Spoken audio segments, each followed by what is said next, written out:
திருச்செந்தூர் மற்றும் சுற்றுவட்டார பகுதிகளில் வெளுத்து வாங்கிய கனமழை. தொடர் மழையால் சாலைகளில் பெருக்கெடுத்த மழைநீர்.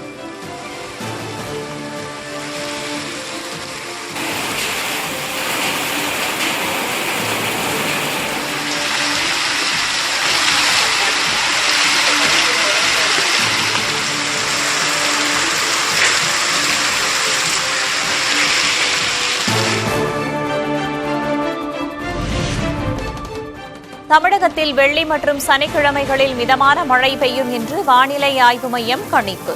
புதுச்சேரி, காரைக்கால் பகுதிகளிலும் மிதமான மழை பெய்யக்கூடும் என அறிவிப்பு.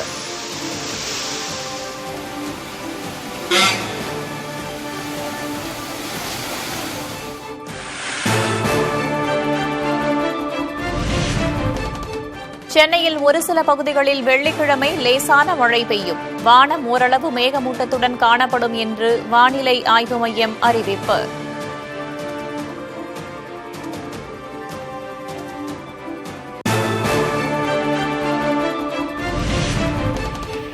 தஞ்சை, திருவாரூர், நாகை, மயிலாடுதுறையில் வரும் 16ஆம் தேதி கனமழை.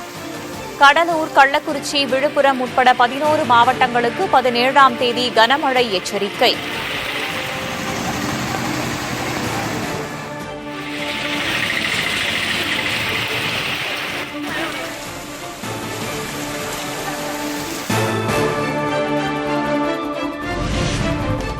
தூத்துக்குடி, நெல்லை, கன்னியாகுமரி மாவட்டங்களில் வரும் 18ஆம் தேதி கனமழை.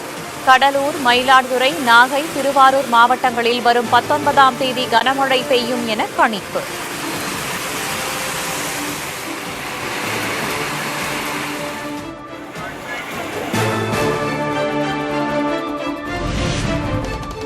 சென்னையில் 95,000 ரூபாயை கடந்தது தங்கத்தின் விலை. ஒரே நாளில் சவரனுக்கு 2,400 ரூபாய் அதிகரிப்பு.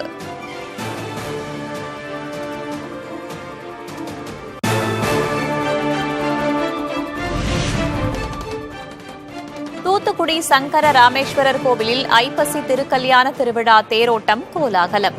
திரளான பக்தர்கள் தேரை வடம் பிடித்து இழுத்து தரிசனம்.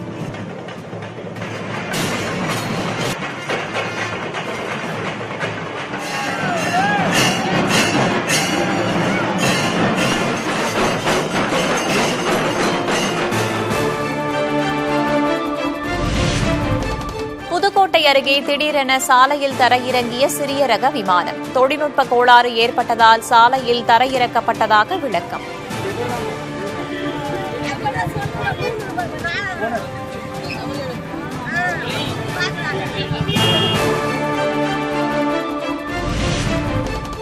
பீகாரில் மிகுந்த எதிர்பார்ப்புக்கிடையே வெள்ளிக்கிழமை வாக்கு எண்ணிக்கை. வாக்குப்பதிவு இயந்திரங்கள் வைக்கப்பட்டுள்ள இடங்களுக்கு 5 அடுக்கு பாதுகாப்பு.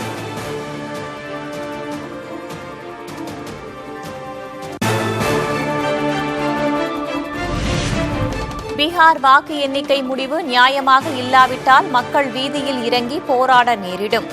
ராஷ்டிரிய ஜனதா தளம் கட்சியின் மூத்த தலைவர் சுனில் சிங் எச்சரிக்கை.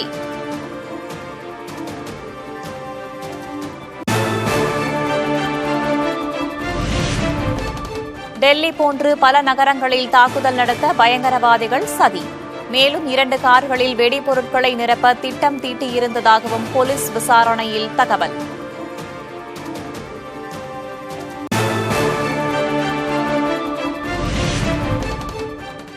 டெல்லி கார் குண்டுவெடிப்பில் குற்றம் சாட்டப்பட்டுள்ள உமர் நபியின் வீடியோ வெளியீடு. விசாரணையை தீவிரப்படுத்தும் NIA.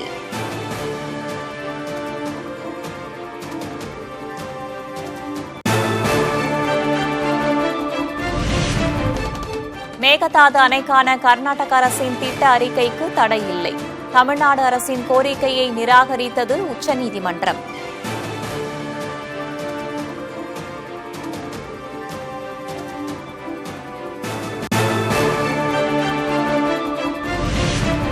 மேகதாது வழக்கில் திமுக அரசு கடுமையான வாதங்களை முன்வைக்க தவறிவிட்டது. எதிர்க்கட்சித் தலைவர் எடப்பாடி கே. பழனிசாமி குற்றச்சாட்டு.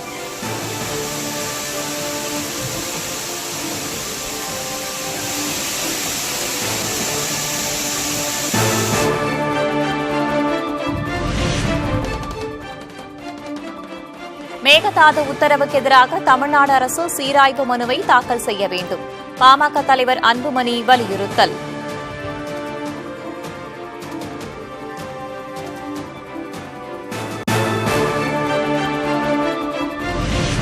மேகதாது அணை வழக்கில் உச்சநீதிமன்றத்தின் உத்தரவு ஏமாற்றம் அளிக்கிறது. இந்திய கம்யூனிஸ்ட் கட்சி அதிருப்தி.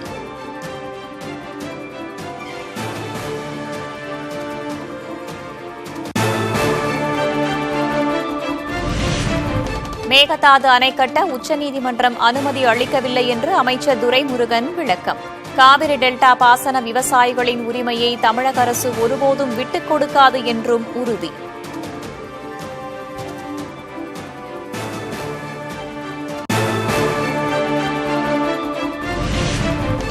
போடிநாயக்கனூர், சாத்தூர் சட்டமன்ற தொகுதி நிர்வாகிகளுடன் மு.க. ஸ்டாலின் 1-to-1 சந்திப்பு. தகுதியுள்ளவர்களுக்கு மகளிர் உரிமை தொகை கிடைக்க உதவ வேண்டும் என்றும் அறிவுறுத்தல்.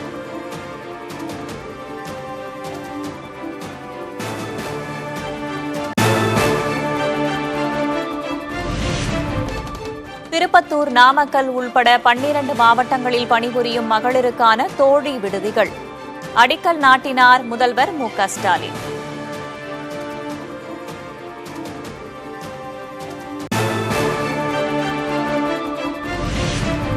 புற்றுநோய் தடுப்பு திட்டத்தின் கீழ் மகளிருக்கான நடமாடும் மருத்துவ ஊர்தி சேவை தொடக்கி வைத்தார் முதல்வர் ஸ்டாலின்.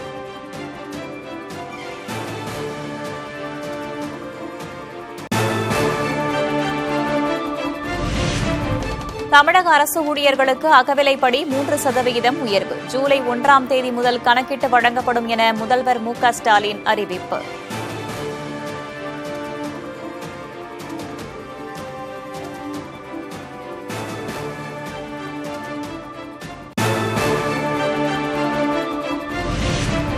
ஆம்னி பேருந்து பிரச்சினைக்கு தமிழக அரசு விரைந்து தீர்வு காண வேண்டும். எதிர்க்கட்சித் தலைவர் எடப்பாடி பழனிசாமி வலியுறுத்தல்.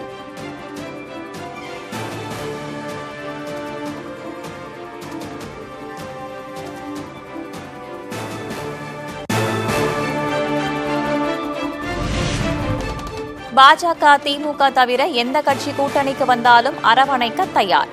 தமிழக வெற்றிக் கழக நிர்வாகி அருண்ராஜ் பேட்டி.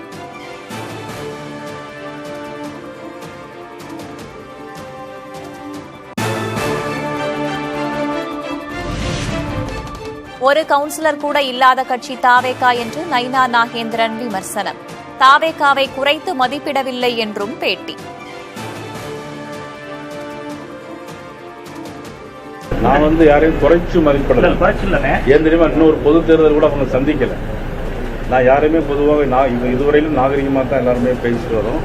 இவங்க சட்டமன்ற தேர்தலோட இன்னும் சந்திக்கல.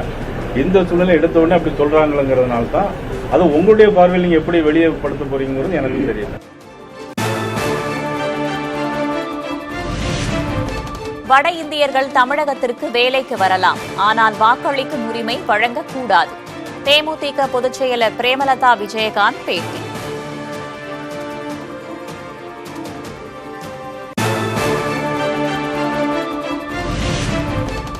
பிரான்சின் செவாலியே விருதை பெற்றார் கலை இயக்குநர் தோட்டாதரணி. கலைத்துறைக்கு ஆற்றிய பங்களிப்புக்காக அங்கீகாரம்.